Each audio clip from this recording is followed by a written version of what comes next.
Big Boss season 7 line cut interview, Anjana Nambiar ചെയ്യുന്ന line cut ഇൻ്റർവ്യൂവിൽ ഞാൻ ഭയങ്കരമായിട്ട് വെയിറ്റ് ചെയ്തത് അനീഷിൻ്റെ ഇൻ്റർവ്യൂ വരാണ്. ബിക്കോസ് ഇയാളുടെ ഇൻ്റർവ്യൂസോ അല്ലെങ്കിൽ ഇയാൾ ബിഗ് ബോസ് ഹൗസിന് പുറത്ത് അയാളുടെ കുറേ ടിക്ടോക്ക് വീഡിയോ അല്ലാതെ അയാളുടെ പുസ്തകത്തിനെ കുറിച്ച് സംസാരിച്ചതല്ലാതെ വേറെ ഐറ്റങ്ങളൊന്നും ഇല്ല. ഓക്കെ, ഇപ്പോൾ ബിഗ് ബോസ് കഴിഞ്ഞ് ഇറങ്ങുന്ന സമയത്ത് ഈ ലൈൻ കട്ടിൻ്റെ പ്രത്യേകത എന്താണെന്ന് വെച്ച് കഴിഞ്ഞാൽ ഫ്രഷ് ആയിട്ട് ഇറങ്ങുന്നത്, പുറത്ത് എന്ത് എങ്ങനെയെന്നുള്ളതിനെ കുറിച്ചൊന്നും ഒരു ഐഡിയ ഇല്ല. അപ്പോൾ അഞ്ജന ചോദിക്കുന്ന കുറേ ചോദ്യങ്ങൾക്ക് വളരെ ഓർഗാനിക്കായിട്ടുള്ള കുറേ റിപ്ലൈസ് കണ്ടസ്റ്റൻസ് കൊടുക്കാറുണ്ട്. മറ്റേതൊക്കെ എന്താ വെച്ച് കഴിഞ്ഞാൽ ബിഗ് ബോസ് കഴിഞ്ഞ് ഇറങ്ങുന്നു, PR വീണ്ടും പഠിപ്പിക്കുന്നു, അല്ലെങ്കിൽ വീട്ടുകാരും ഫ്രണ്ട്സും ബാക്കിയുള്ളവരൊക്കെ എങ്ങനെ ഒരു ഇൻ്റർവ്യൂ ഹാൻഡിൽ ചെയ്യണം, ഒരു കോൺട്രവേഴ്സി ഹാൻഡിൽ ചെയ്യണം എന്നൊക്കെ പഠിപ്പിക്കുന്നു. അതിന് കുറേ ഉത്തരങ്ങൾ അവർ പറഞ്ഞു കൊടുക്കുന്നു. പിന്നെ സ്വയം നമ്മൾ സോഷ്യൽ മീഡിയ നോക്കി നമുക്ക് എങ്ങനെ ക്വസ്റ്റ്യൻസ് ടാക്കിൾ ചെയ്യാന്നുള്ളത് നോക്കിയിട്ടൊക്കെയാവും ചിലപ്പോൾ ഒരു ഇൻ്റർവ്യൂവിന് പോയിരിക്കാറ്. പക്ഷേ ലൈൻ കട്ട് അങ്ങനെയല്ല. It's A good concept. ഇറങ്ങി ഉടനെ തന്നെ പട്ട ചെയ്താണ് കുറേ ചോദ്യങ്ങൾ ചോദിച്ചിട്ട് കിട്ടാനുള്ള ഉത്തരമൊക്കെ മേടിച്ചെടുക്കുന്നത്.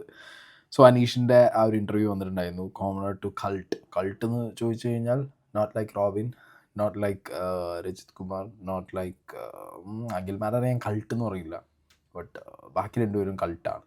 ഓക്കെ, പക്ഷേ അനീഷ് ഒരു കൾട്ടായെന്ന് വെച്ച് കഴിഞ്ഞാൽ കൾട്ടായിട്ടില്ല, കട്ട്ലറ്റ് വരെ എത്തിയിട്ടുണ്ട്.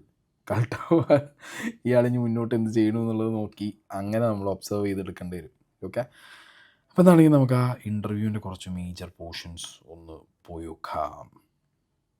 ഹരീഷ് ആക്ച്വലി എപ്പോഴും അതിനകത്ത് പറഞ്ഞിരുന്നൊരു ഒരു ഇതുണ്ട്, ഞാനൊരു സാധാരണക്കാരനാണ്. ഒരു സാധാരണക്കാരനാണ്. സാധാരണക്കാരൻ എന്ന് വെച്ചിട്ടുണ്ടെങ്കിൽ നമ്മളെല്ലാവരും സാധാരണക്കാരനാണ് എന്നാണ് ഞാൻ വിശ്വസിക്കുന്നത്. അപ്പോൾ പിന്നെ എല്ലാവരും സാധാരണക്കാരനാണെങ്കിൽ ഞാനൊരു സാധാരണക്കാരനാണെന്ന് പറയേണ്ട ആവശ്യമില്ലല്ലോ. നമ്മളൊക്കെ സാധാരണക്കാരാണ്, അല്ലെങ്കിൽ എല്ലാവരുടെ അടുത്തും പോയിട്ട് ഞാനൊരു സാധാരണക്കാരനാണെന്ന് പറയേണ്ട ആവശ്യമുണ്ടോ? അത് എന്താ കാര്യം എന്ന് വെച്ചിട്ടുണ്ടെങ്കിൽ, ഞാൻ വന്നത്, അതായത് ബിഗ് ബോസിലേക്ക് എനിക്ക് എൻട്രി കിട്ടുന്നത് മൈജിയിലൂടെയാണ്. മൈജി കോമണർ ഓഡീഷനിലൂടെയാണ് എനിക്ക് എൻട്രി കിട്ടുന്നത്.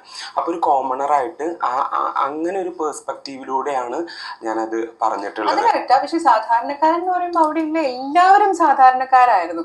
ഒരു 1, 2, 3 പേരൊഴികെ ആരും അത്ര ഒരു നോൺ ആയിട്ടുള്ള ആൾക്കാരില്ല. എല്ലാവരും അവിടെ വന്ന് നമ്മൾ കണ്ട് അറിയുന്ന ആൾക്കാരായതാണ്. ഇപ്പൊ ഞാൻ ചോദിക്കട്ടെ, അനീഷ് ഒരു സാധാരണക്കാരനാണോ? ഒരുപാട് സന്തോഷത്തോടു കൂടെ എനിക്ക് ഈ ചോദ്യത്തിന് ഉത്തരം പറയാനായിട്ട് സാധിക്കും. കാരണം ഞാൻ ഇപ്പോൾ വിശ്വസിക്കുന്നു, ബിഗ് ബോസ് പോലുള്ള ഒരു വലിയ പ്ലാറ്റ്ഫോമിൽ എനിക്ക് എത്തിപ്പെടാൻ കഴിഞ്ഞ് അതിൽ 100 ദിവസം നിന്ന് കഴിഞ്ഞപ്പോൾ, അതെ, റണ്ണറപ്പായി കഴിഞ്ഞപ്പോൾ കേരളത്തിലുള്ള ആളുകൾ എന്നെ സ്വീകരിച്ചിരിക്കുന്നു, നെഞ്ചോട് ചേർത്തിരിക്കുന്നു എന്നുള്ള ഉറപ്പ് എനിക്കുണ്ട്. അതുകൊണ്ട് തന്നെ പുറത്തിറങ്ങിയാലൊക്കെ തിരിച്ചറിയപ്പെടുന്ന ഒരു വ്യക്തിയായിട്ട് ഞാൻ മാറിയിട്ടുണ്ടെന്ന് വിശ്വസിക്കുന്നു. അപ്പം അങ്ങനെ നോക്കുകയാണെങ്കിൽ തീർച്ചയായിട്ടും സാധാരണക്കാരൻ എന്ന് പറയുന്നതിനേക്കാൾ ഉപരി 4 ആൾ അറിയുന്ന ഒരു സാധാരണക്കാരനായിട്ട് ഞാൻ മാറിയിരിക്കുന്നു. അതിലെനിക്ക് അഭിമാനമുണ്ട്. അതെ അതെ, ഇപ്പൊ ഞാൻ വിശ്വസിക്കുന്നു, ഞാൻ എന്റെ തൃശ്ശൂരൊക്കെ നടക്കുമ്പോ ആരെങ്കിലും ഒക്കെ തിരിച്ചറിയും, സെൽഫി എടുക്കും, മനീഷല്ലേന്ന് ചോദിക്കും, സുപ്രഭാതം പറയും. 4 ആൾ അറിയുന്ന സാധാരണക്കാരൻ എന്ന് പറഞ്ഞ ടാഗ് ആക്ച്വലി ഇതിൽ തന്നെ നമുക്ക് വളരെ എവിഡൻ്റ് ആണ്. അനീഷിൻ്റെ ഒരു കാര്യം, അനീഷ് ഈ സാധാരണക്കാരൻ എന്നുള്ള സംഗതി ആക്ച്വലി യൂസ് ചെയ്യായിരുന്നു. ഞാൻ വളരെയധികം റിപ്പീറ്റ് ചെയ്ത് സംസാരിച്ചൊരു കാര്യമുണ്ട് എൻ്റെ വീഡിയോനകത്ത്. അനീഷ് ഒരു സാധാരണക്കാരനല്ല.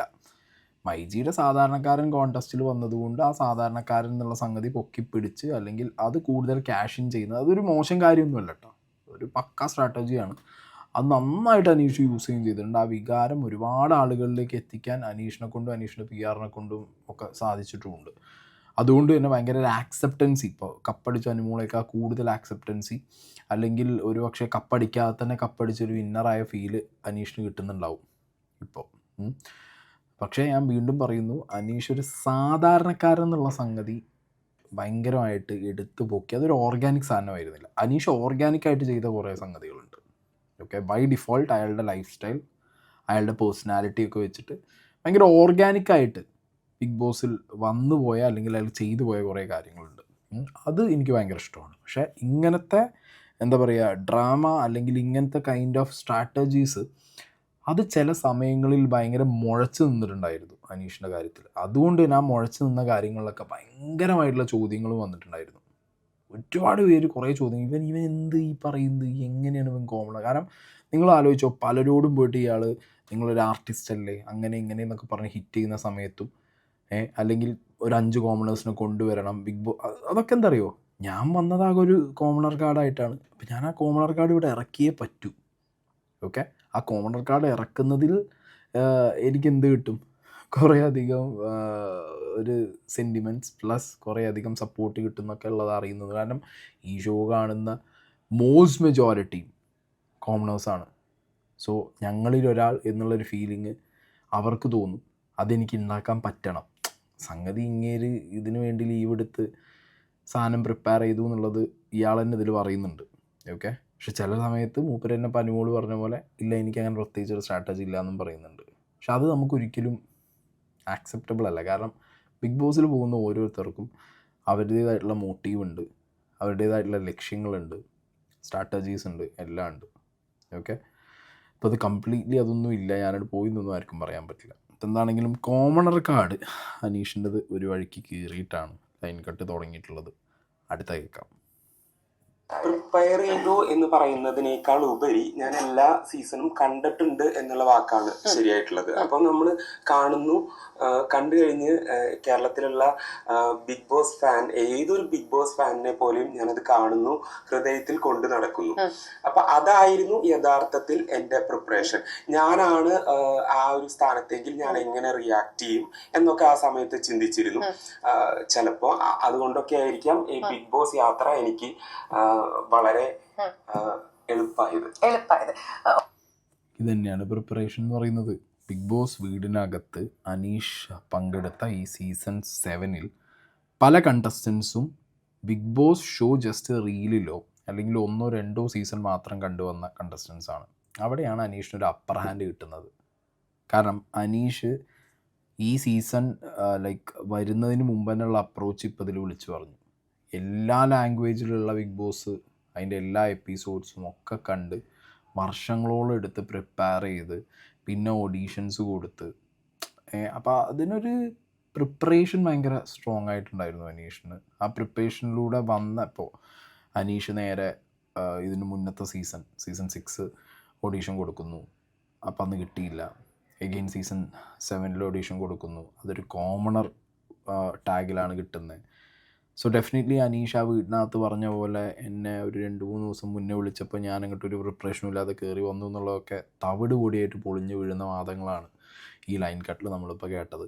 അതായത് അനീഷിനറിയാം, കൃത്യമായിട്ടറിയാം, ഇത്രയും സീസൺ കണ്ട് എക്സ്പീരിയൻസ്ഡ് ആയിട്ടുള്ള അല്ലെങ്കിൽ ഇത്രയും സീസണിലുള്ള പല കണ്ടസ്റ്റൻറ്റിൻ്റെയും ഫാൻ ഗ്രൂപ്പുകളിൽ ഭയങ്കര ആക്റ്റീവായിട്ടിരിക്കുന്ന ഇതിൽ നിന്നൊക്കെ കണ്ട് how to behave, Bigg Boss വീടിനകത്ത് എങ്ങനെ ബിഹേവ് ചെയ്യണം എന്നുള്ളത് റിപ്പീറ്റ് ചെയ്ത് കണ്ട് അതും എക്സസൈസ് ചെയ്തും പഠിച്ച ഒരാൾക്ക് അയാൾക്കൊരു ഗ്രാൻഡ് പ്ലാൻ ഇടാൻ വലിയ വിഷയമൊന്നുമില്ല. മനസ്സിലായോ? അപ്പോൾ പ്ലാൻ ഉണ്ട്, അതിനുള്ള പ്രിപ്പറേഷൻ ഉണ്ട്. ഓക്കെ, ഇതൊക്കെ ഞാൻ പറയുന്നത് എന്താ വെച്ച് കഴിഞ്ഞാൽ ഇതൊന്നും ഒരു മോശം കാര്യമില്ല. ഇങ്ങനെയൊക്കെ പ്ലാനിങ്ങും പ്രിപ്പറേഷനും ഒക്കെ ആയി വന്നതുകൊണ്ടാണ് അയാൾക്ക് ഈ 100 ദിവസം അവിടെ നിൽക്കാനും പറ്റിയത്. പിന്നെ ഓബിയസ്ലി ഈ പറഞ്ഞ പോലെ യാഗും PR എൻട്രി ഇല്ലാതൊന്നും ആരും പറയരുത് ദയവേത് പ്ലീസ്. മനസ്സിലായോ? ഇയാൾക്കും PR ഉണ്ട്. അത് കൃത്യമായിട്ട് അവർക്ക് അത് എന്ത് ചെയ്യാൻ പറ്റി, ആളുകളിലേക്ക് ഇയാൾ വെക്കുന്നത് ഈ കോമണർ ഐറ്റമാണ്, സാധാരണക്കാരൻ ഐറ്റമാണ് എന്നുള്ളതും. ഓപ്പോസിറ്റ് സൈഡിൽ ഇയാൾക്കൊരു സ്ട്രോങ് ഓപ്പോണൻ്റ് ആയിട്ട് നിന്നത് അനുമോളാണ്. Anumol is a pakka drama material, drama queen plus this PR സാധനങ്ങളും കൂടി ആയപ്പോൾ ഓപ്പോസിറ്റുള്ള ആൾ ഒട്ടും ക്രെഡിബിലിറ്റി ഇല്ലാത്ത ഒരാളാകുമ്പോൾ ഇയാൾക്കൊരു 50% ക്രെഡിബിലിറ്റി നാട്ടുകാരുടെ ഇടയിൽ കിട്ടി. അതാണ് റിയാലിറ്റി. മനസ്സിലായോ? അപ്പം അങ്ങനെയുള്ള സാഹചര്യത്തിൽ ഇയാൾ ആഘോഷിക്കപ്പെടും. കാരണം ഓപ്പോസിറ്റ് നിൽക്കുന്ന ആൾക്ക് ഒരു ക്രെഡിബിലിറ്റി ഇല്ലാത്തൊരു വിന്നറാണ്. അപ്പം ഇനി ഈ സീസണിൽ അല്ലെങ്കിൽ ഇനി മുന്നോട്ടുള്ള ചർച്ചകളിൽ ദ റിയൽ OG എന്നൊക്കെ പറഞ്ഞിട്ട് ഇയാളെ തന്നെയാവും എല്ലാവരും പൊക്കി പിടിക്കാൻ പോകുന്നത്. പക്ഷെ അപ്പോഴും മനസ്സിലാക്കേണ്ടത് ദ റിയൽ OG ആണെന്നുണ്ടെങ്കിലും OG അല്ല, he is well prepared. Okay, actually പറയുകയാണെങ്കിൽ എനിക്ക് അധികം പ്ലാനിങ് ഒന്നും ഉണ്ടായിരുന്നില്ല. ബിഗ് ബോസിലേക്ക് വരുന്നത് തന്നെ എന്നെ സംബന്ധിച്ചിടത്തോളം വളരെ ലേറ്റ് ആയിട്ടാണ് ഞാൻ അറിയുന്നത്. ഇപ്പോൾ ഓഡീഷനൊക്കെ കഴിഞ്ഞ് വളരെ ലേറ്റ് ആയിട്ടാണ് കാര്യങ്ങൾ അറിയുന്നത്. അത് കഴിഞ്ഞ് ഞാൻ ബിഗ് ബോസ് ഹൗസിലേക്ക് എൻ്റർ ചെയ്തു കഴിഞ്ഞപ്പോൾ എന്താണ് എന്നുള്ള ഒരു കൺഫ്യൂഷൻ എനിക്കുണ്ടായിരുന്നു. ഇവിടെ നേരത്തെ പറഞ്ഞ ക്വസ്റ്റ്യൻ ഞാനത് മറന്നിരിക്കായിരുന്നു, കാണുമ്പോൾ ചോദിക്കണം എന്ന് വിചാരിച്ചു. ഞാനാണിത് ചോദിക്കേണ്ടത്. അവിടെ പലയിടത്തും പറഞ്ഞല്ലോ 2 ദിവസം മുമ്പാണ് എന്നോട് പറഞ്ഞത്, 3 ദിവസം മുമ്പാണ്. എന്റെ മൊത്തൊക്കെ പറയാൻ പറ്റുമോ 3 ദിവസം മുമ്പ് അറിയിച്ചെന്ന്? ഇല്ല, അതൊരു അപ്പൊ എന്തിനാ അവിടെ പറഞ്ഞുകൊണ്ടിരുന്നത്? എന്നെ 2 ദിവസം മുമ്പാണ് ഇവിടെ വിളിച്ചത്, എന്നെ 3 ദിവസം മുമ്പ് മാക്സിമം എന്നൊക്കെ. അനീഷിനെ ആദ്യമായിട്ട് വിളിച്ച് അനീഷ് ഇന്നാന്ന് പറയുന്ന ആള് ഞാനാണ്. ആ വിളിച്ച കോളും എന്റെ കയ്യിലുണ്ട്, അന്ന് അയച്ച മെസ്സേജും ഉണ്ട്, അത് കഴിഞ്ഞിട്ട് അതിന്റെ ബാക്കി കാര്യങ്ങളും ഉണ്ട്. ഞാൻ എന്നിട്ട് സർപ്രൈസ്ഡ് ആവുമായിരുന്നു. എന്നെ എല്ലാരും വിളിച്ച് ചോദിച്ചു 2 ദിവസം മുമ്പാണ് അനീഷിനോട് പറഞ്ഞത്. എന്തിനാ അങ്ങനെ ഒരു കള്ളം? അത് ആക്ച്വലി അത് കള്ളം എന്ന് പറയുകയാണെങ്കിൽ ഞാനത് അക്സെപ്റ്റ് ചെയ്തു തരുന്നു. പക്ഷെ ഇത് എന്താ കാര്യം എന്ന് വെച്ചിട്ടുണ്ടെങ്കിൽ, നമ്മൾ കുറെ നാള് ഒരു സ്ഥലത്ത് നിൽക്കുകയാണെങ്കിൽ നമുക്ക് ചില കാര്യങ്ങൾ ചിലപ്പോൾ മറന്നു പോകാനുള്ള സാധ്യതയുണ്ട്. കാരണം ഞാൻ പറഞ്ഞു, ഓൾറെഡി നമ്മൾ ബിഗ് ബോസ് ഹൗസിൽ ഞാൻ പുറത്തുള്ള കാര്യങ്ങളൊക്കെ 2 ദിവസം മുമ്പ് എന്നുള്ളത് ഒരു മറവിയാണോ അനീഷ്? ബിക്കോസ് നമ്മുടെ ഡോക്യുമെന്റേഷൻ വീട്ടിൽ എടുക്കാൻ വരുന്നു, അത് കഴിഞ്ഞ് മൈജിയിൽ പോയി ഷൂട്ട് ചെയ്ത് ഈ പ്രോസസ് ഒക്കെ അനീഷ് മറന്നുപോയോ ഒരു ദിവസം? അത് എനിക്കിപ്പോ കറക്റ്റ് ആയിട്ട് ഓർമ്മയില്ല ഞാൻ എന്താ ഞങ്ങൾക്ക് നല്ല ഓർമ്മയുണ്ട് അനീഷ്. ബിക്കോസ് എന്താ അറിയോ, ഞാൻ എടുക്കുന്ന ഒരു ജോലിയാണ്, എനിക്ക് വളരെ വ്യക്തമായിട്ട് അറിയാം ഞാൻ ഒരാളെ എന്ന് വിളിച്ചു. ഒരിക്കലും നമ്മുടെ ബിഗ് ബോസ് ഓഡിഷൻ കഴിഞ്ഞിട്ട് ഒരാളെ 2 ദിവസം കൊണ്ട് കേറ്റാൻ പറ്റില്ല. അനീഷിനൊക്കെ ഒരുപാട് ദിവസം കിട്ടി അനീഷ്.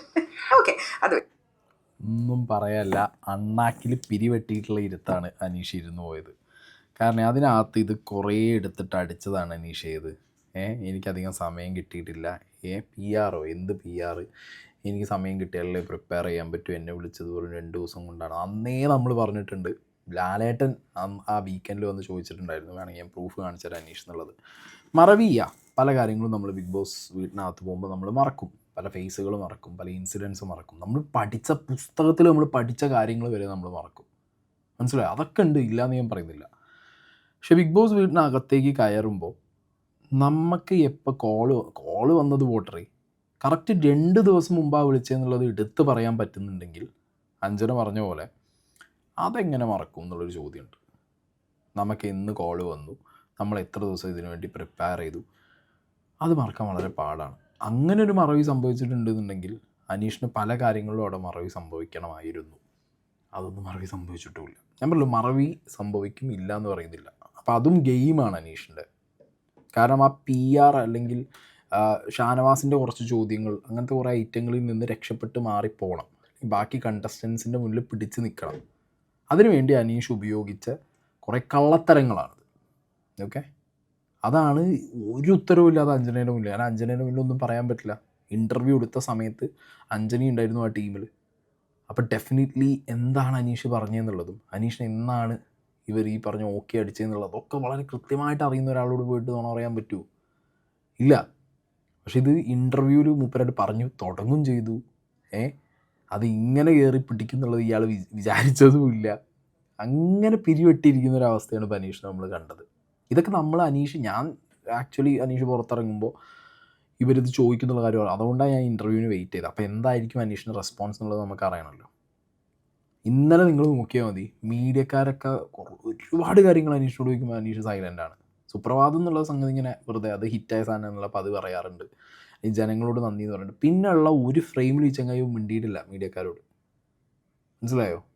മിണ്ടിയ പണി വാളൂ എന്നുള്ള പേടി കൊണ്ടായിരിക്കണം, അല്ലെങ്കിൽ പ്രിപ്പയർ ചെയ്തിട്ട് മിണ്ടാന്നുള്ളത് കൊണ്ടായിരിക്കണം അങ്ങേര് അങ്ങനെ റോ ആയിട്ട് ഒരു സാധനം നമുക്ക് കിട്ടിയിട്ടില്ല.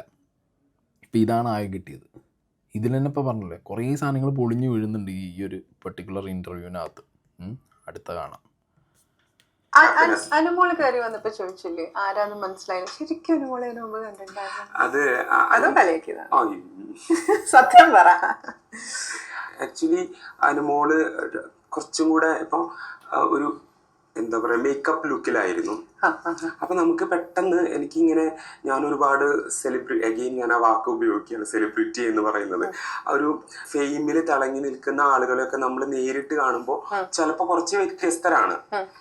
സ്ക്രീൻ പ്രസൻസ് വേറെ, അല്ലെങ്കിൽ നേരിട്ട് കാണുമ്പോൾ ഒരു ഡിഫറെൻ്റ് ആയിട്ട് നമുക്ക് ഫീൽ ചെയ്യും. അപ്പം എനിക്ക് ആക്ച്വലി കുറച്ച് വ്യത്യാസമായിട്ട് ഫീൽ ചെയ്തു. പിന്നെ ഞാൻ അനുമോളെ കൃത്യമായിട്ട് ഫോളോ ചെയ്യുന്ന ഒരാളല്ലായിരുന്നു. എൻ്റെ പൊന്നനീഷ്, പച്ച നുണ വിളിച്ച് പറയരുത്. ഉള്ള കുറച്ചൊരു സോഫ്റ്റ് കോർണർ അല്ലെങ്കിൽ ഉള്ളതിൽ മെച്ചം എന്നുള്ളൊരു ഫീലിംഗ് കൂടി പോയി പോകും ഇങ്ങനെ പച്ച നുണ വിളിച്ച് പറഞ്ഞാൽ. ഇയാൾ ഈ അനുമോള് വന്ന സമയത്ത് തന്നെ ആരാ എന്താന്നൊക്കെ ചോദിച്ചത് വളരെ ഡ്രാമയാണ്, അല്ലെങ്കിൽ പ്രിപ്പയർ ചെയ്ത് വന്ന ഐറ്റമാണ് എന്നുള്ളതൊക്കെ അത് നമുക്ക് അന്ന് കണ്ടപ്പോഴേ ഫീൽ ചെയ്താണ് നമ്മൾ സംസാരിച്ചതാണ്. ഇയാൾ തന്നെ ഈ ഇൻ്റർവ്യൂവിൽ പറയുന്നത് ഓർക്കുട്ട് മുതൽ എല്ലാ സോഷ്യൽ മീഡിയ പ്ലാറ്റ്ഫോമിലും വളരെ ആക്റ്റീവായിട്ടുള്ളൊരു വ്യക്തിയാണ് അനീഷ് എന്നുള്ളത് അയാൾ തന്നെ പറയുന്നുണ്ട്. സോഷ്യൽ മീഡിയയിൽ വളരെ ആക്റ്റീവായിട്ടുള്ള ഒരു വ്യക്തിക്ക് അനുമോളെ പോലെ ഒരു സോഷ്യൽ മീഡിയ ഫിഗർ ഒരിക്കലും അവരെ കണ്ടിട്ടില്ല, അല്ലെങ്കിൽ അവരെ അറിയില്ല എന്നൊക്കെ പറഞ്ഞു കഴിഞ്ഞാൽ ബ്ലണ്ടർന്ന് എന്ന് പറയാനുള്ളൂ.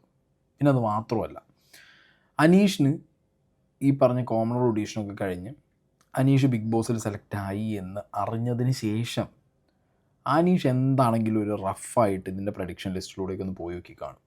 എല്ലാ പ്രഡിക്ഷൻ ലിസ്റ്റിലും മോസ്റ്റ് മെജോറിറ്റി ആളുകളും പറഞ്ഞിട്ടുള്ള ആദ്യ സെലിബ്രിറ്റി പേര് അനുമോളാണ്. ഓക്കെ, മേക്കപ്പ് ഇട്ടത് കൊണ്ട് അനുമോളെ മനസ്സിലായില്ല എന്ന് പറയുമ്പോൾ മേക്കപ്പ് ഇടാത്ത അനുമോളെ അനീഷ് കണ്ടിട്ടുണ്ടോ? ഞാൻ കണ്ടിട്ടില്ല. ഞാൻ എപ്പോഴും ടി വിയിലും പ്രോഗ്രാമിലും ഇൻ്റർവ്യൂവിലൊക്കെ അനുമോളെ കാണുമ്പോൾ ഫുൾ മേക്കപ്പ് ഇട്ട് അനുമോളാണ്. ബിഗ് ബോസ് ഹൗസിനകത്ത് എൻട്രി ചെയ്യുമ്പോഴും അനുമോൾ മേക്കപ്പ് ഇട്ടിട്ടാവും. അതുകൊണ്ട് നമുക്ക് മനസ്സിലാക്കാനാണ് സുഖം. മേക്കപ്പ് ഇടാത്ത അനുമോളാണ് ബിഗ് ബോസ് ഹൗസിനകത്ത് എൻട്രി ചെയ്തത്, അനീഷിന് മുന്നിൽ വന്നതെന്നുണ്ടെങ്കിൽ നീ ഏതാന്ന് ചോദിക്കായിരുന്നു. ഇത് ഫുൾ മേക്കപ്പിലാണ് നമ്മളെല്ലാവരും, സാധാരണ പ്രേക്ഷകരൊക്കെ അനുമോൾ അതിന് മുമ്പും കണ്ടിട്ടുള്ളത്, എൻട്രീൻ്റെ അന്നും കണ്ടിട്ടുള്ളത്. അപ്പോൾ എന്തിനാ അനീഷ ഇത്? അത് സ്ട്രാറ്റജി ആയിരുന്നു, അല്ലെങ്കിൽ ഞാനത് ഉപയോഗിച്ചൊരു തന്ത്രമായിരുന്നു എന്നൊക്കെ പറയുന്നത് കൊണ്ട് പ്രശ്നമൊന്നുമില്ലല്ലോ. ഗെയിമൊക്കെ കഴിഞ്ഞില്ലേ? ഇവിടെയൊക്കെയാണ് ഞാൻ പറയുന്നത്, ചില സമയങ്ങളിൽ ചില അയാൾ ചെയ്തു വെച്ച പ്രവർത്തികൾ പക്ക ഡ്രാമയാണ്, അല്ലെങ്കിൽ അതൊരു പക്ക സ്ട്രാറ്റജിയാണെന്നുള്ളത് ഇങ്ങനെയാണ് കയ്യോടെ വീണ് പൊട്ടുന്നത്. ഓക്കെ, അപ്പോൾ ഇങ്ങനത്തെ കാര്യങ്ങൾ നമ്മൾ വീഡിയോയിൽ ചർച്ച ചെയ്ത സമയത്തും ഒരുപാട് അനീഷ് ഫാൻസ് വന്നിട്ട് ഇല്ല പച്ചയായ മനുഷ്യൻ, പച്ചവെള്ളം പോലത്തെ മനുഷ്യൻ എന്നൊക്കെ പറഞ്ഞിട്ടുണ്ടായിരുന്നു. പച്ചയല്ല പച്ചവെള്ളമല്ല, മിക്സാണ്, മനുഷ്യനാണ് മിക്സാണ്, പച്ചവെള്ളം എന്നൊന്നുമില്ല. ഓക്കെ, ഒരു പച്ചയായ മനുഷ്യനെ സീസൺ 6 എല്ലാവരും കൂടി എടുത്തു വെച്ചിട്ടുണ്ടായിരുന്നു. പിന്നെ അത് ചുവപ്പായി നീലയായി പിന്നെ പല പല നിറങ്ങളായി ആ സാധനം. ഇയാൾ അതുപോലെ ആക്കരുത്, നിങ്ങൾ മനസ്സിലായ? പച്ചയൊന്നുമല്ല, ഇയാളും അത്യാവശ്യം ജീവിച്ചു പോകാനുള്ള തക്കിട തരികിട ഉടായ്പും തട്ടിപ്പും ഒക്കെ കാണിച്ചിട്ടാണ് അതിനകത്ത് നിന്നത്. പക്ഷെ ബാക്കിയുള്ളവർ അത്ര കാണിച്ചില്ല. ബാക്കിയുള്ളവർ വേറെ കണ്ടസ്റ്റൻസിനെ ഹേർട്ട് ചെയ്ത പോലെ അത്രയും ഹേർട്ട് ചെയ്തില്ല. അങ്ങനെ ഒരു ക്വാളിറ്റി ഇയാൾക്കുണ്ട്. ആ സമയം മുഴുവൻ എൻ്റെ ലോക്കായിട്ട് കിടക്കായിരുന്നു, ഞാൻ വേറെ ഒന്നും ചെയ്തിട്ടുണ്ടായിരുന്നില്ല. അപ്പം ഞാനിങ്ങനെ ചിന്തിച്ചു, ഇനി തിരിച്ച് കയറണോ അല്ലെങ്കിൽ എൻ്റെ കലാപരമായിട്ടുള്ള വാസനകൾക്ക് വേണ്ടി എന്തെങ്കിലുമൊക്കെ ചെയ്യണോ എന്ന് വിചാരിച്ചു. അവിടെ വെച്ചിട്ടാണ് ഞാൻ ബുക്ക് എഴുതുന്നത്, ബുക്കിൻ്റെ പണിപ്പുരയിലേക്ക് പോകുന്നത്. ആ സമയത്ത് തന്നെയാണ് എനിക്ക് ബിഗ് ബോസിൻ്റെ ഓഡീഷൻ വരുന്നത്, കഴിഞ്ഞ സീസണിൻ്റെ ഓഡീഷൻ വരുന്നത്. പക്ഷേ നിർഭാഗ്യവശാൽ എനിക്ക് അതിലേക്ക് കിട്ടിയില്ല. അപ്പോൾ കൺഫർമേഷൻ ഇല്ലാത്ത ജോലിക്ക് വേണ്ടി 5 years ലീവ് എടുത്തോ? ഒരു ഇന്റർവ്യൂ അറ്റൻഡ് ചെയ്യുന്നതിന് മുമ്പേ? അത് എന്റെ ഒരു ഫ്രണ്ട് റെഫർ ചെയ്തിട്ടായിരുന്നു. ഓൾമോസ്റ്റ് ഷുവർ അല്ലേ? ഓൾമോസ്റ്റ് ഒരു 99% ഷുവർ ആയിരുന്നു, അല്ലെങ്കിൽ ഇത്ര റിസ്ക് എടുത്ത്. അപ്പോ ബിഗ് ബോസിൽ ഓഡീഷൻ അറ്റൻഡ് ചെയ്തപ്പോ എനിക്കൊരു കോൺഫിഡൻസ് കിട്ടി. നമ്മൾ അതിയായിട്ട് ആഗ്രഹിക്കുകയാണെങ്കിൽ അടുത്ത കൊല്ലം കിട്ടും എന്നുള്ളൊരു കോൺഫിഡൻസ് വന്നു. അത് എവിടെ നിന്നാണ് ആ കോൺഫിഡൻസ് വന്നതെന്ന് ചോദിച്ചാൽ എനിക്ക് ഇപ്പോഴും അറിയില്ല. എങ്കിലും ഞാൻ തീവ്രമായിട്ട് മനസ്സിൽ ആഗ്രഹിച്ചുകൊണ്ടിരുന്നു. ഓക്കെ, ഇതിൽ അനീഷ് പറയുന്നൊരു കാര്യം, അനീഷ് ഈ ദ സോ കോൾഡ് പ്രിപ്പറേഷനെ കുറിച്ച് സംസാരിക്കുകയാണ്. ബിഗ് ബോസിന് ആവശ്യമായിട്ടുള്ള പ്രിപ്പറേഷൻ ചെയ്തത് 5 വർഷം ലീവ് എടുത്തിട്ടാണ് എന്നുള്ളത് അനീഷ് ഈ വീടിനകത്ത് പലപ്പോഴായിട്ട് പറഞ്ഞതാണ്. ഇല്ലെങ്കിൽ ലാലേട്ടൻ തന്നെ അനീഷിനെ കയറ്റി വിട്ടപ്പോൾ ഇതിനെക്കുറിച്ച് സംസാരിച്ചിട്ടുണ്ടായിരുന്നു അല്ലേ? അപ്പോൾ ആ സാഹചര്യത്തിൽ അനീഷ് ഇതിനു വേണ്ടി തന്നെയാണോ ലീവ് എടുത്തതെന്നുള്ള ചോദ്യത്തിന് ഉത്തരമാണ് ഈ കൊടുക്കുന്നത്. ഗൾഫിലൊരു ജോലി ഉണ്ടായിരുന്നു, ഒരു ഫ്രണ്ട് പറഞ്ഞ ജോലി, പിന്നെ അത് റെഡി ആയില്ല, അവിടെ പോയി. അപ്പോൾ അങ്ങനത്തെ ഒരു സാഹചര്യത്തിൽ പെട്ടുപോയ അവസ്ഥ വന്നപ്പോൾ ബിഗ് ബോസിന് വേണ്ടി ട്രൈ ചെയ്തു. കാരണം ബിഗ് ബോസ് ഇത്രയും കാണുന്ന ഒരാളാണ്, അല്ലെങ്കിൽ ഇത്രയും സീസൺസിലൊക്കെ പല കണ്ടസ്റ്റൻറ്റിൻ്റെയും ഫാൻ ആർമി ഗ്രൂപ്പുകളിൽ ആക്റ്റീവായിട്ടിരുന്ന ഒരാളാണെന്നൊക്കെ ഞാൻ ഇവിടെ പറഞ്ഞിട്ടുണ്ട് നിങ്ങളോട്. ഇത് ചിലപ്പോൾ അനീഷ് പറയുന്നത്, അനീഷ് ജോലി ഈ പറഞ്ഞ ലീവ് എടുത്തത് എബ്രോഡ് വേറൊരു ജോലിക്ക് പോകാൻ വേണ്ടിയിട്ട് തന്നെയാണെന്ന് വെച്ചോ. പക്ഷേ എനിക്ക് നേരെ ഉൾട്ടായിട്ടാണ് തോന്നുന്നത്. കാരണം ഇയാൾ പുസ്തകം എഴുതി ഓർക്കുട്ട് മുതൽ ഇങ്ങോട്ട് എല്ലാ സോഷ്യൽ മീഡിയ പ്ലാറ്റ്ഫോമിലും ഭയങ്കര ആക്റ്റീവായിട്ടിരുന്ന് ഇൻസ്റ്റാഗ്രാമും ടിക്ടോക്കൊക്കെ വന്ന സമയത്ത് റീൽസും കാര്യങ്ങളും ചെയ്ത് പുസ്തകം എഴുതുക എന്ന് പറഞ്ഞാൽ പോലും അയാൾക്ക് തിരക്കഥ സിനിമയ്ക്ക് എഴുതാനുള്ള ഒരു താല്പര്യമുള്ള വ്യക്തിയാണെന്നുള്ളത് പലപ്പോഴായിട്ട് അയാൾ അവിടെ പറഞ്ഞിട്ടുണ്ട്. അങ്ങനെയുള്ളൊരു അനീഷിന് അയാളുടെ ഈ പറഞ്ഞ എൻ്റർടൈൻമെൻറ്റ് അല്ലെങ്കിൽ അയാൾക്ക് ആ ഒരു സെലിബ്രിറ്റി സ്റ്റാറ്റസിലേക്ക് വരാൻ താല്പര്യപ്പെടുന്ന അനീഷിന് ഒരു പ്ലാറ്റ്ഫോം വേണം. മനസ്സിലായോ? പുസ്തകം എഴുത്ത് തന്നെ അയാളുടെ തിരക്കഥ, സിനിമയ്ക്ക് തിരക്കഥ എഴുതാൻ വേണ്ടിയിട്ടുള്ളൊരു സ്റ്റെപ്പിംഗ് സ്റ്റോണാണ്. ഇപ്പോൾ ബിഗ് ബോസ് എന്ന് പറഞ്ഞത് അയാൾക്കൊരു സ്റ്റെപ്പിംഗ് സ്റ്റോൺ ആയിട്ട് അയാൾ കണ്ടു. കാരണം ഒറ്റയടിക്ക് ഒരു സിനിമയിൽ പോയിട്ട് എഴുത്തുകാരനായിട്ട് രക്ഷപ്പെടാൻ കുറച്ച് പാടാണ്. അപ്പോൾ അതിലും നല്ലത് എന്താ, ബിഗ് ബോസ് പോലത്തെ ഒരു ഷോയ്ക്ക് ട്രൈ ചെയ്യാം. മനസ്സിലായോ? കൂട്ടത്തിൽ ഈ പറഞ്ഞ പോലെ ഗവൺമെൻറ് ജോലി വിട്ട് കഴിഞ്ഞാൽ ഇനിയിപ്പോൾ എബ്രോഡാണെങ്കിൽ എബ്രോഡ്, അല്ലെങ്കിൽ എവിടെയെങ്കിലും പോയിട്ടൊരു ജോലി സൈഡിൽ കൂടി സെറ്റിലാക്കി ഇരുന്നാൽ മതി. അപ്പം അങ്ങേർക്ക് എക്സ്പ്ലോർ ചെയ്യേണ്ടത് അങ്ങേരുടെ ലൈഫിൽ ഈ പറഞ്ഞ അങ്ങേർക്ക് ഇഷ്ടപ്പെട്ട സോഷ്യൽ മീഡിയയിൽ ആക്റ്റീവായി. ഇപ്പോൾ ഞാനും ടിക്ടോക്കും സാധനമൊക്കെ ചെയ്ത സമയത്ത് സിനിമയിൽ അഭിനയിക്കണം, ഭയങ്കരമായിട്ടൊന്ന് നടനാവണം എന്നൊക്കെ ആയിരുന്നു. അല്ലെങ്കിൽ ഒന്ന് ഫെയിം ആവണം, നമുക്കല്ലെങ്കിൽ നാലാൾ അറിയുന്ന രീതിയിലൊരു ഫിഗർ ആവണം എന്നൊക്കെയുള്ള ആഗ്രഹം കൊണ്ട് തന്നെയാണ് ചെയ്തത്, അല്ലേ? അത് ഞാൻ എല്ലായിടത്തും ഞാൻ തുറന്ന് പറയാറുണ്ട്. അപ്പോൾ എല്ലാവരുടെ മനസ്സിലുള്ളൊരു സംഗതിയാണത്. ഇതൊരു ആക്സിഡൻ്റലി എങ്ങനെ സംഭവിച്ചു പോയി എന്ന് പറയാൻ പറ്റില്ല. ഹി ട്രൈഡ് ഫോർ ഇറ്റ്, അത് കിട്ടി, അത് സക്സസ്ഫുള്ളായി. അതാണ് ബിഗ് ബോസ് എന്ന് പറഞ്ഞത് അനീഷിന്. ഓക്കെ, അനീഷ് നമുക്ക് ആദ്യമായിട്ട് ഓഡിഷൻ വന്നപ്പോൾ എനിക്ക് നല്ല ഓർമ്മയുണ്ട്. അനീഷ് ഒരുപാട് നമ്മളോട് പറഞ്ഞു, ഞാനും അനീഷും നമ്മൾ തർക്കിച്ചൊരു വിഷയമുണ്ട്. എന്താണെന്നറിയോ? ഒരുപാട് കാര്യങ്ങളിൽ തർക്കിച്ചു. അതുകൊണ്ട് ഏതാണ് ആ ഒരു കാര്യം? അനീഷിന്റെ ഒരു സ്ത്രീ വിരോധം, സ്ത്രീകളോട് അനീഷിന് ഇഷ്ടമല്ല. എന്നോട് ഇവൻ 6 മാസം സ്ത്രീകൾക്ക് എന്തിനു മെറ്റർനിറ്റി ലീവ് കൊടുക്കുന്നു, അതിന്റെ ആവശ്യമില്ല എന്ന് പറഞ്ഞ് നമ്മൾ ഭയങ്കരമായിട്ട് തർക്കിച്ചിരുന്നു, ഇല്ലേ? പക്ഷെ ആ അനീഷാണ് അകത്ത് ചെന്ന്, അനീഷ് പറഞ്ഞു എനിക്ക് അകത്ത് ചെന്ന് സ്ത്രീകൾക്ക് കൊടുക്കുന്ന ഒരുപാട് കൺസിഡറേഷനെ കൊണ്ടും പരിഗണനകളെ പറ്റിയും സംസാരിക്കണം, അനീഷിന് മനസ്സിൽ എങ്ങനെ ഈ സ്ത്രീ വിരോധം വന്നു എന്ന് ജനങ്ങളോട് അവയർനെസ് കൊടുക്കണം. ഇതൊന്നും ചെയ്തില്ലല്ലോ. മെറ്റേണിറ്റിയുടെ കാര്യം പറഞ്ഞില്ല എന്നുള്ളത് കറക്റ്റാണ്. പക്ഷെ ചില കാര്യങ്ങൾ കൃത്യമായിട്ട് പറഞ്ഞിട്ടുണ്ട് എന്ന് തന്നെയാണ് ഞാൻ വിശ്വസിക്കുന്നത്. നമുക്ക് അവയർനെസ് കൊടുക്കാൻ പോയ ആൾക്ക് അവയർനെസ് കൊടുക്കണമല്ലോ. ഇത് ഓർമ്മ പോലും ഇല്ല പറഞ്ഞത്. എവിടെയെങ്കിലും പറഞ്ഞിട്ടുണ്ടാവില്ല എന്ന് ഞാൻ പറയുന്നില്ല. മെറ്റേണിറ്റി ലീവിനെ കുറിച്ച് ഞാൻ പറഞ്ഞിട്ടില്ല, അത് കറക്റ്റ് ആണ്. ഇപ്പോഴും അതിൽ ഉറച്ചു വെക്കുന്നു. എന്തിനാണ് 6 മാസം മെറ്റേണിറ്റി ലീവ് കൊടുക്കുന്നത്? അതെനിക്ക് പലപ്പോഴും തോന്നിയിട്ടുണ്ട്. എന്തുകൊണ്ടായിരിക്കും അനീഷ് അങ്ങനെ? അനീഷിന്റെ വേർഷനാണ് ഞാൻ ചോദിക്കുന്നത്. ഒരു മെറ്റേണിറ്റി ലീവ് 6 months കൊടുക്കുന്നത് പലപ്പോഴും ഒരു പ്രിവിലേജ് ആയിട്ട് സ്ത്രീകൾ എടുക്കുന്നതായിട്ട്. സ്ത്രീകളുടെ പ്രിവിലേജ് ആണ്, കാരണം സ്ത്രീകളാണ് പ്രസവിക്കുന്നത്. അപ്പൊ പ്രിവിലേജ് ഉണ്ടാവുമല്ലോ സ്ത്രീകൾക്ക്. ആക്ച്വലി മാഡത്തിന് കൊടുക്കരുത് എന്ന് പറഞ്ഞിട്ടുണ്ടെങ്കിൽ ഡെലിവറിയുടെ ടൈമിൽ എന്തായാലും കൊടുത്തല്ലേ പറ്റുള്ളൂ.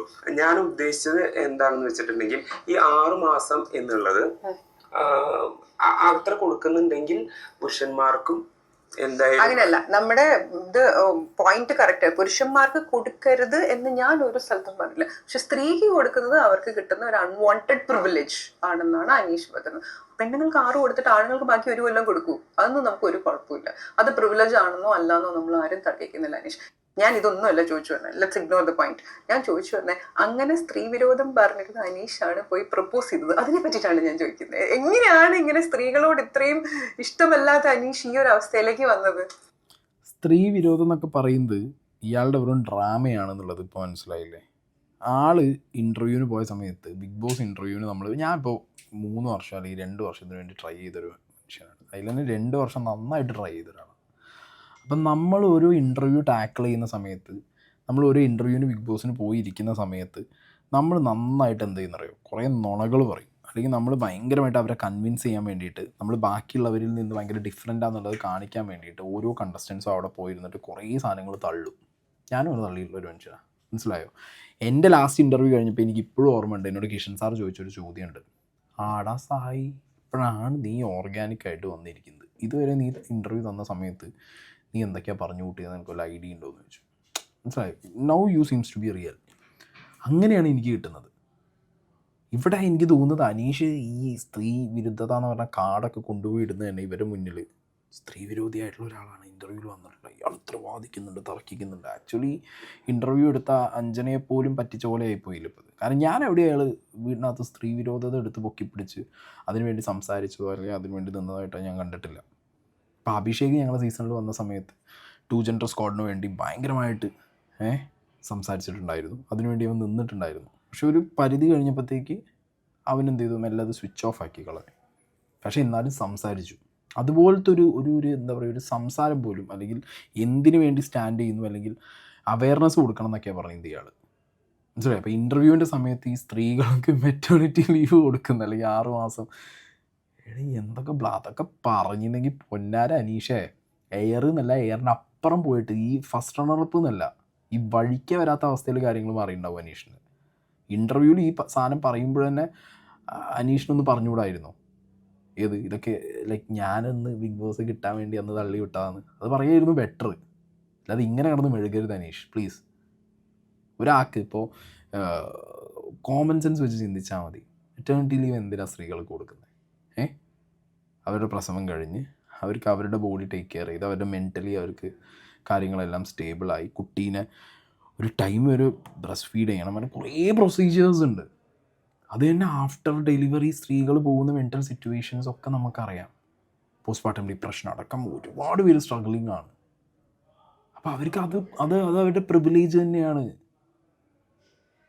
ഇയാളൊക്കെ ഇത് ബിഗ് ബോസ് ഹൗസിനകത്ത് അടിച്ചെന്നുണ്ടെങ്കിൽ ഉണ്ടല്ലോ തീർന്നിരുന്നു ഇയാൾ. അത് മനസ്സിലാക്കിയതുകൊണ്ടാണ് ഈ കള്ളൻ എന്ത് ചെയ്തത്, അത് ബിഗ് ബോസ് ഹൗസിനകത്ത് പറയാതെ അത് ഇൻ്റർവ്യൂവിൽ മാത്രം ഒതുക്കി ആ ടാഗിൽ ഇവർ കയറ്റിയതിന് ശേഷം പിന്നെ സ്വിച്ച് ഓഫ് ആയി പോയത്, സ്ത്രീ വിരുദ്ധത എടുത്ത് സൈഡിൽ മാറ്റി വെച്ചത്. കാരണം അത് നുണയായിരുന്നു. സ്ത്രീ വിരുദ്ധത ഒന്നും ഇല്ല ഇയാൾക്ക്, ഒരു സ്ഥാനം ഇയാൾക്കില്ല. ജീവിതത്തിൽ ആദ്യമായിട്ടാണ് ഇത്രയും സ്ത്രീകളും പുരുഷന്മാരും ഒരുമിച്ച് ഒരു ബെഡ്റൂമിൽ കിടക്കുന്നത് കാണുന്നത് അല്ലെങ്കിൽ എക്സ്പീരിയൻസ് ചെയ്യുന്നത്. അപ്പൊ അങ്ങനെയൊക്കെ ആയപ്പോ പതിയെ ഒരു സ്ത്രീ വിരുദ്ധത എന്ന് പറയുന്ന ഒരു കാര്യം മാറിപ്പോയതായിരിക്കാം. അപ്പൊ അനീഷ് ഒരു പക്ഷേ അനീഷിന്റെ ലൈഫിൽ നല്ലൊരു സ്ത്രീ ഫ്രണ്ട് അല്ലെങ്കിൽ നല്ലൊരു ഫ്രണ്ട്ഷിപ്പ്, സ്ത്രീ എന്നല്ല, സ്ത്രീ ആണെങ്കിലും പുരുഷനാണെങ്കിലും പുറത്ത് ഇപ്പൊ ഈ അനീഷ് തന്നെ പറഞ്ഞല്ലോ ബിഗ് ബോസ് വീട്ടിൽ വന്നതിന് ശേഷമാണ് അനീഷ് ഇത് എക്സ്പീരിയൻസ് ചെയ്യുന്നത്. അപ്പൊ പുറത്ത് അനീഷിന്റെ ഒരു നാട്ടിലോ വീട്ടിലോ ചുറ്റുമോ അങ്ങനെ ഒരു നല്ല ഫ്രണ്ട്ഷിപ്പ് ഇല്ലാത്തോണ്ടായിരിക്കും ആ ഒരു സ്ത്രീ വിരുദ്ധത. ഞാൻ ഫ്രണ്ട്ഷിപ്പ് എനിക്ക് ഒരുപാട് ഫ്രണ്ട്സ് ഉണ്ട്. ഞാൻ ഇപ്പോ ഹായ് ബൈ ബന്ധത്തെ അല്ല ഞാൻ ഫ്രണ്ട്ഷിപ്പ് കൊണ്ട് നിർവചിക്കുന്നത്. എനിക്ക് ഫ്രണ്ട്ഷിപ്പ് എന്ന് പറഞ്ഞിട്ടുണ്ടെങ്കിൽ എന്നെ ഞാൻ മനസ്സിലാക്കുന്ന it's A give and take. അപ്പൊ പുറത്ത് അനീഷിന് അങ്ങനെ വളരെ കുറച്ച് സൗഹൃദങ്ങൾ മാത്രമേ ഉള്ളൂ. പക്ഷെ ആ സൗഹൃദങ്ങൾ കൊണ്ട് അനീഷിന് ഈ ഒരു സ്ത്രീ വിരുദ്ധത പോയില്ല. പക്ഷെ ചെന്നൊരു 6 മാസത്തെ ഇപ്പൊ 100 ദിവസമാണല്ലോ, അതിൽ നിങ്ങൾ തമ്മിൽ ഫ്രണ്ട്ഷിപ്പ് തുടങ്ങുന്ന ഒരു 45 ഡേ ഒക്കെ കഴിഞ്ഞിട്ടാണ്. അത്രയും സമയം കൊണ്ട് അത് മാറിയോ? അതല്ല അപ്പൊ എനിക്ക് ആക്ച്വലി പുറത്ത് അങ്ങനെ ഒരു സ്ത്രീകൾ അത്രയും ഫ്രണ്ട്സ് ഇല്ല. അപ്പൊ അതിന്റെ ഒരു പ്രശ്നം എനിക്ക് ഉണ്ടായിരുന്നിരിക്കണം. ഞാൻ ഇപ്പൊ റിയലൈസ് ചെയ്യുമ്പോ അങ്ങനെയാണ്. അപ്പൊ നമ്മള് അങ്ങനെ പോകെ എനിക്ക് അങ്ങനെ ഒരു ഫീലിംഗ് തോന്നി. പൊന്നനീഷ്, സ്ത്രീ വിരുദ്ധതയൊക്കെ വെറും എന്താ പറയുക ഒരു ഫേക്ക് മാസ്ക് അനീഷിൻ്റെതാണ് എന്നുള്ളത് ഇന്ന് തന്നെ മനസ്സിലാവും. സ്ത്രീകളും പുരുഷന്മാരും ഒരു റൂമിൽ കിടക്കുന്നത് കൊണ്ട് സ്ത്രീ വിരുദ്ധത മാറിയ ആദ്യത്തെ സ്ത്രീ വിരോധി അനീഷായിരിക്കും ഇങ്ങനെ പോയാൽ. അതുകൊണ്ട് സ്ത്രീ വിരുദ്ധതയുടെ ആ ഒരു സംഗതിയൊക്കെ എന്തായാലും പൊട്ടി വീണില്ലേ നാട്ടുകാർ. ഞാൻ സത്യം പറഞ്ഞാൽ അന്തം വിട്ടിരുന്നു. സ്ത്രീ വിരുദ്ധൻ എന്നൊക്കെ പറഞ്ഞ് ലാലേട്ടൻ കയറ്റി വിട്ടിട്ട് ലാസ്റ്റ് അതിനകത്ത് വിട്ട് എന്ത് വിരുദ്ധത എന്ത് സ്ത്രീ എന്നൊരവസ്ഥയിൽ പോയ ഒരാളല്ലേ ഇയാൾ. അപ്പോൾ സ്ത്രീ വിരുദ്ധതയും സംഗതി ഇങ്ങനെ കുറച്ച് സാധനങ്ങളുണ്ട് അനീഷിൻ്റേതായിട്ടുള്ള പ്രിപ്പറേഷനിൽ പൊട്ടി വീണ സാധനങ്ങൾ. ഇത് എല്ലാവർക്കും ഉണ്ടാവും, ഇല്ല എന്നൊന്നും പറയുന്നില്ല. അപ്പം ഞാനാണെങ്കിലും ബിഗ് ബോസ് പോണതിന് മുന്നേ നാട്ടുകാരോട് മറ്റോ ഞാൻ മാസവും അങ്ങനെയാവും എന്നൊക്കെ പറഞ്ഞിട്ട് ലാസ്റ്റ് ഞാൻ ചെന്നിട്ട് എന്ത് ചെയ്തേ, കാരണം എൻ്റെ ആവശ്യം മറ്റതായിരുന്നു. നിങ്ങളെ പറ്റിക്കാൻ വേണ്ടിയിട്ട് ഞാൻ കുറേ സാധനങ്ങൾ അത് പറഞ്ഞു. ഞാൻ മാസവും ഞാൻ അങ്ങനെ കാണിക്കും. പക്ഷേ my goal is to do a different thing. പക്ഷെ ഞാൻ തിരിച്ചു വന്നതിന് ശേഷം ഞാനത് കൺഫസ് ചെയ്തു. ഞാൻ പ്രേക്ഷകരോട് തന്നെ പറഞ്ഞു, സോറി ഗൈസ്, എൻ്റെ ആവശ്യം മറ്റതായിരുന്നു, ഞാൻ ചുമ്മാ നിങ്ങളുടെ മുന്നിൽ മറ്റത് പറഞ്ഞതാണെന്ന് ഞാൻ പറഞ്ഞു. അത്ര മതി, സമ്മതിച്ചാൽ മതി. സംഗതി കഴിഞ്ഞല്ലോ, 100 ദിവസം കഴിഞ്ഞ് ഇറങ്ങിയില്ലേ പുറത്ത്. ഇനിയുള്ള പല സ്റ്റേജുകളിലും ഈ സ്ത്രീ വിരുദ്ധത അല്ലെങ്കിൽ ഇതിനെക്കുറിച്ച് സംസാരിക്കാതിരിക്കുക അനീഷ്. ഓക്കെ, ബിക്കോസ് അങ്ങനെ സംഗതി അല്ലെങ്കിൽ അങ്ങനത്തെ ഒരു ഇൻറ്റൻറ്റ് അനീഷിൻ്റെ ഭാഗത്തുനിന്ന് ഫീൽ ചെയ്തിട്ടില്ല. അതുകൊണ്ട് ഈ മെറ്റേണിറ്റി ലീവ് പോലത്തെ സാധനങ്ങളൊന്നും എടുത്തു വെച്ചവിടെയും പറയാതിരുന്നു കഴിഞ്ഞാൽ നിങ്ങൾക്ക് സർവൈവ് ചെയ്യാം മാൻ. എനിക്കങ്ങനെ ഒരു ഫീലിംഗ് തോന്നി. അനീഷ് പോയിട്ട് അനുവിനെ പ്രപ്പോസ് ചെയ്യുമ്പോൾ യു ആർ കംപ്ലീറ്റ്ലി ജെന്യുവിൻ അല്ലേ? മനസ്സറിഞ്ഞ, അല്ലാതെ സ്ട്രാറ്റജി ഒന്നും അല്ലല്ലോ, പ്ലാനും അല്ല. അപ്പൊ അനീഷിന് എന്തുത്തരാ തിരിച്ചു പ്രതീക്ഷിച്ചു? ഞാൻ പറഞ്ഞല്ലോ, അതൊരു ജെന്യുവിൻ ആയിട്ടുള്ള ഒരു പറച്ചിലായിരുന്നു അല്ലെങ്കിൽ ചോദിക്കലായിരുന്നു.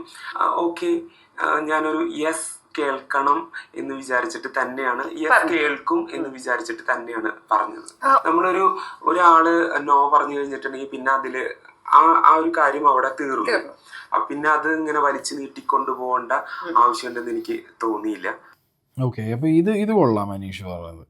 സംഗതി അതിനൊരു ക്ലാരിറ്റി കൊടുത്തു, ജെന്യുവിൻ ആയിട്ട് തന്നെയാണ് പറഞ്ഞതെന്നുള്ളത് പറഞ്ഞിട്ടുണ്ട്, ആക്സെപ്റ്റഡ്. കാരണം എനിക്കത് പിന്നെയും വീണ്ടും അതൊരു നാടകമായിട്ടുള്ളൊരു ഫീലിംഗ് ഉണ്ടായിരുന്നു ഞാൻ അവളോട് പോയിട്ട് പ്രപ്പോസ് ചെയ്ത സാധനത്തിൻ്റെ മുകളിൽ. പക്ഷെ അതൊന്നും ഇയാൾ മാറുന്നില്ല. ഓക്കെ, ഇപ്പോൾ അത് അയാളുടെ ഒരു നാടകം അല്ലെങ്കിൽ അയാളുടെ സ്ട്രാറ്റജി ആണെങ്കിൽ പോലും ഐ അപ്രീഷിയേറ്റ്. കാരണം അപ്പുറത്തെ സൈഡിൽ നിന്ന് ഇങ്ങനെ ഒരു എന്താ പറയുക ഒരു അപ്രോച്ച് നല്ല രീതിയിൽ ഫേക്കായിട്ട് കൊടുത്തു, ഇയാൾ അതിന് തിരിച്ചടിച്ചു എന്നുള്ള രീതിക്ക് മാത്രം നമുക്ക് എടുത്തിട്ട് ആ സംഗതി കണ്ട് ഒഴിവാക്കാം. ഇപ്പൊ ഞാൻ എന്റെ അനിയൻ ഒരു ക്രിക്കറ്റ് താരാണ്. അപ്പൊ അവന് കാലത്ത് നേരത്തെ എണീറ്റ് പ്രാക്ടീസിന് പോകണം, അങ്ങനത്തെ കാര്യങ്ങളൊക്കെ ഉണ്ട്. പക്ഷെ അനിയൻ ചിലപ്പോഴൊന്നും എണീക്കില്ല പ്രാക്ടീസിന് പോകാനായിട്ട്, സുഖമായിട്ട് മൂടി പൊതച്ച് കിടന്നുറങ്ങും. അപ്പൊ സ്വാഭാവികമായിട്ടും ഞാൻ അനിയനും തമ്മിൽ 7 വയസ്സിന് ഡിഫറൻസ് ഉണ്ട്. അപ്പൊ ഞാൻ അവന്റെ മുറിയിൽ ചെന്നിട്ട് അബി എണീക്കടാ എണീക്കടാ എണീക്കടാ എന്നിങ്ങനെ പറഞ്ഞുകൊണ്ടിരിക്കും. അനിയന് മനസ്സിലായി കാണും ഞാൻ അനുഭവിച്ചു, ഇനി നാട്ടുകാരും കൂടെ അനുഭവിക്കണം. അപ്പൊ അങ്ങനെയാണ്. അപ്പൊ അവൻ വീണ്ടും മൂടി പതിച്ച് കിടന്നുറങ്ങും, ചിലപ്പോ ചീത്ത വിളിക്കും. അപ്പൊ അതൊക്കെ കാലങ്ങളായിട്ടുള്ള എന്റെ ഒരു പ്രാക്ടീസാണ്. ഓക്കെ, അപ്പോൾ അതൊരു സംഗതി ഉണ്ടായിരുന്നു. ഇയാൾ എന്താ ഈ റിപ്പീറ്റ് ചെയ്ത് ലൂപ്പ് പോലെ സംസാരിച്ചുകൊണ്ടിരിക്കുന്നത്? ഞാൻ പറഞ്ഞു ഇങ്ങനത്തെ കാര്യങ്ങളൊക്കെ ഇയാൾ കുറച്ചൊക്കെ അയാളുടെ എന്താണോ പേഴ്സണൽ ലൈഫിൽ അതുപോലെ അയാൾ അതിനകത്ത് ബിഹേവ് ചെയ്തതെന്നുള്ളത് ദാറ്റ്സ് ഫൈൻ, അത് ഓക്കെയാണ്. കാരണം ഇവിടേക്കാണ് സംശയങ്ങൾ ഉണ്ടായിരുന്നത്. ഞാൻ റിപ്പീറ്റ് ചെയ്ത് പറയുക, അല്ലെങ്കിൽ ആരെങ്കിലും എന്തെങ്കിലും പറഞ്ഞ ഉടനെ തന്നെ അവിടുന്ന് സംഗതി കട്ട് ചെയ്ത് ഒറ്റ നടത്തുന്നിട്ട് ആ വീട് മൊത്തം ഇയാൾ പിന്നാലെ നടക്കുക. അതൊരു റിയൽ ലൈഫ് സാധനമാണെങ്കിൽ പോലും ദാറ്റ്സ് എ ഗുഡ് തിങ്. അതൊരു different kind of pattern open up ആക്കിയ പോലെ ഉണ്ട്. ഇനി ഇത് കോപ്പി അടിച്ച് ചിലപ്പോൾ അടുത്ത സീസണിൽ പലരും വരാം, ഈ ഒരു തന്ത്രം കോപ്പി അടിച്ചിട്ട് വരാം. പക്ഷേ ഇയാൾ റിയൽ ലൈഫിൽ എങ്ങനെയാണെന്നുണ്ടെങ്കിൽ ഇയാൾ വൻ ഇറിറ്റേറ്റിംഗ് ആവുമല്ലോ. എൻ്റെ നാട്ടുകാർ എന്ന് പറഞ്ഞിട്ടുണ്ടെങ്കിൽ ഞാൻ ജനിച്ചു വളർന്ന ഒരു സ്ഥലമാണ് എൻ്റെ നാട് കോടന്നൂര്. അപ്പൊ എൻ്റെ വീട്ടുകാരുടെ അത്ര തന്നെ ഞാൻ ഇഷ്ടപ്പെടുന്ന ഒരു സ്ഥലമാണ് എൻ്റെ നാട് എന്ന് പറയുന്നത്. അപ്പൊ ഏതെങ്കിലും തരത്തില് ഞാൻ ചെയ്ത ഇപ്പൊ ഏകദേശം 100 ദിവസങ്ങൾ ആ സമയത്ത് ആയിട്ടുണ്ടായിരുന്നു. ഷോയുടെ എൻഡ് ആവാറായിട്ടുണ്ടായിരുന്നു. ഏതെങ്കിലും തരത്തില് ഞാൻ ആദ്യമൊക്കെ ചെയ്ത കാര്യങ്ങൾ വെച്ച് അവരെന്നെ ജഡ്ജ് ചെയ്യോ എന്നുള്ളൊരു ചിന്തകളായിരിക്കാം ചിലപ്പോൾ എൻ്റെ മനസ്സിലൂടെ കടന്നുപോയത്. അപ്പൊ അതുകൊണ്ട് ഏറ്റവും ആദ്യം എൻ്റെ വീട്ടില് സ്മാർട്ട് ഫോൺ ഉപയോഗിക്കുന്നത് ഞാനും എൻ്റെ അനിയനും മാത്രമേ ഉള്ളൂ. അപ്പൊ അനിയനെ വിളിക്കും. എൻ്റെ ഫാദറിനും മദറിനും അവർക്ക് ഫോൺ, ഈ ടച്ച് ഫോൺ ഉപയോഗിക്കാനായിട്ട് അറിയില്ല. അവർക്കുള്ളത് ഒരു കീപാഡ് ഫോണാണ്, 2 പേർക്കും കൂടിയിട്ട്. അതും അവര് യൂസ് ചെയ്യാറില്ല, അതവിടെ വെച്ച് പോകുന്ന ഒരവസ്ഥയാണ്. അപ്പോൾ അങ്ങനെ വന്നപ്പോ ഞാൻ എൻ്റെ അനിയനെ ആദ്യം വിളിക്കും, എന്നിട്ട് ഇവിടെ ഓക്കെ അല്ലേ എന്ന് ചോദിക്കുക. ഒരു കാഷ്വൽ ആയിട്ടുള്ള ഒരു കാര്യം പറഞ്ഞതാണ്. ഷാനവാസ് അനീഷിനെ ലാസ്റ്റ് ദിവസങ്ങളിൽ ഇട്ട് പെരളി അടുപ്പിച്ചൊരു ഐറ്റത്തിനുള്ള ഉത്തരമാണ് ഇവിടെ അനീഷ് കൊടുത്തത്.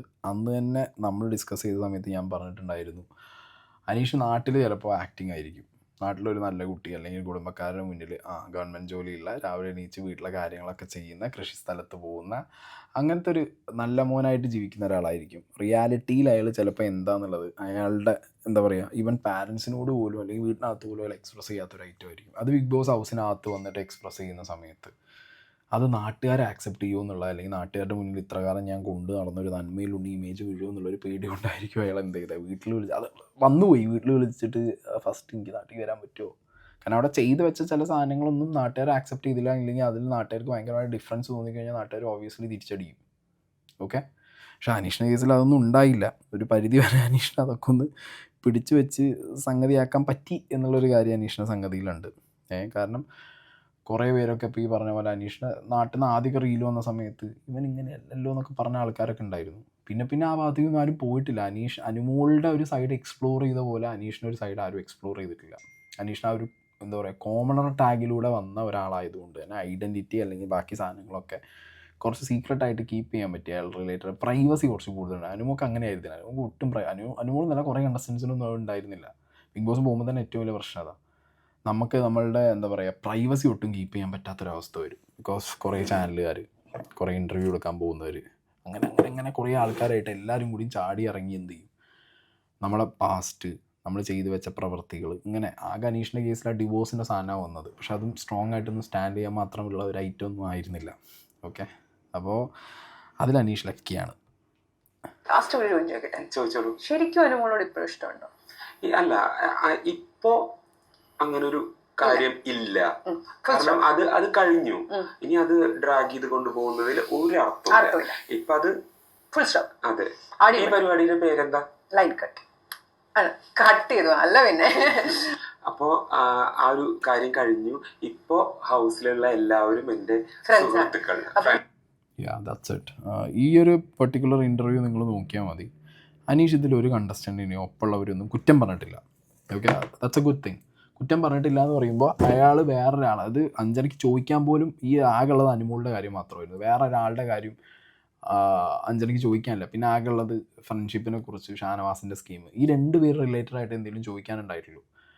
അതൊരു ക്വാളിറ്റിയാണ് അനീഷിൻ്റെ ഗെയിമിൽ ഞാൻ കണ്ടത്. കാരണം ആരോടും ഒന്നിനും പോയിട്ടില്ല. വെറുപ്പിച്ചപ്പോൾ വീടിനെ മൊത്തം വെറുപ്പിച്ചു, ബിഗ് ബോസിനെയും വെറുപ്പിച്ചു, പിന്നെ നാട്ടുകാരിൽ കുറച്ച് ആൾക്കാരെയും വെറുപ്പിച്ചു. അയാളുടെ പാറ്റേൺ, അയാളുടെ ബിഹേവിയർ, പിന്നെ ആ വെറുപ്പെന്ന് മാറി കുറേ പേർക്ക് അത് ഇഷ്ടമായി. കണ്ടസ്റ്റൻസ് ആണെങ്കിലും റീ എൻട്രി ചെയ്ത സമയത്ത് മുൻഷി മാത്രം പോയി ചൊറിഞ്ഞിട്ടുള്ളൂ, അതും ഈ അനുമോളുടെ സീൻ വെച്ചിട്ട്.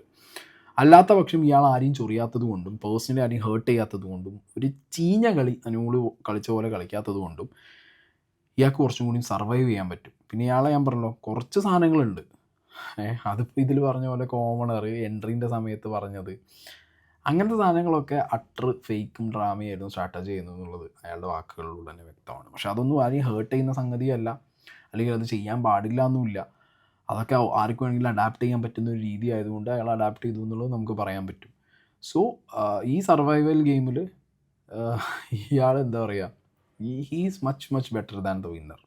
ഇയാൾ മാത്രമല്ല, ബാക്കിയുള്ളവരുടെ ഇൻ്റർവ്യൂസ് കണ്ടാൽ നിങ്ങൾക്കറിയാം, അവരൊക്കെ ഈ പറഞ്ഞ പോലെ വിന്നറേക്കാൾ ബെറ്റർ ആയിട്ടുള്ള ഓപ്ഷൻസ് ആയിരുന്നു. ബട്ട് വെരി അൺഫോർച്ചുനേറ്റ്ലി എല്ലാവരും കൂടി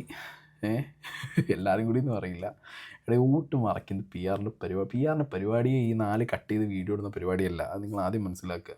മനസ്സിലായി? ഇയാൾക്കും PR ഉണ്ട്, പക്ഷേ ഇയാളുടെ PR അത്ര അങ്ങോട്ട് എന്താ പറയുക, വോട്ട് പിടിക്കാൻ എക്സ്പീരിയൻസ് ഉള്ള PR ആയിരുന്നില്ല എന്നുള്ളത് സത്യം. പിന്നെ BJP ഫ്ലെക്സ് വെച്ചു എന്നുള്ള ഐറ്റങ്ങളൊക്കെ ഒരു സൈഡിൽ നടന്നുകൊണ്ടിരിക്കുന്നുണ്ട്.